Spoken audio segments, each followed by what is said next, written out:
नमस्कार मंडळी, तुम्ही अशी भजी खाल्लीत का? कांदा भजी एकदम खुसखुशीत अशी लागतात बघा.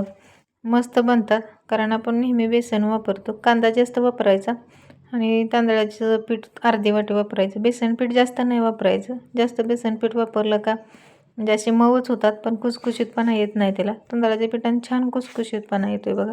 तुम्ही अशी एकदा नक्की ट्राय करा. आणि हातावर ओवा चोळून टाकायचा, अर्धा चमचा सोडा टाकायचा आणि चवीपुरतं मीठ टाकायचं.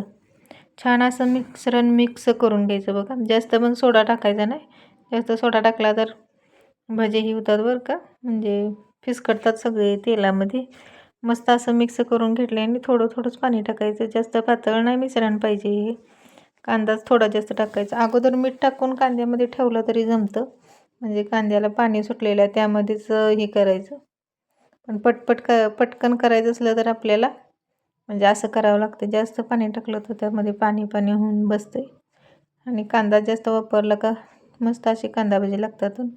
तर तेल तापले त्यामुळं छोटे छोटे सोडून घेणार आहे कढईमध्ये. मस्त अशी कांदा भजी बनतात बघा. तुम्ही एकदा नक्की ट्राय करून बघा. तांदळाचं पीठ मी पण नेहमी डाळीचंच पीठ वापरायची, पण आता तांदळाचं पीठ वापरल्यापासून एवढी टेस्ट झाली. नवरोबा तर खूप तारीफ करत होते बघा. मग कशी वाटली माझी रेसिपी मला कमेंटमध्ये सांगा. चला मग या कांदा भजी खायला. व्हिडिओ आवडला असेल चॅनलला सबस्क्राईब करा, लाईक करा, शेअर करा, कमेंट करा. Bye bye.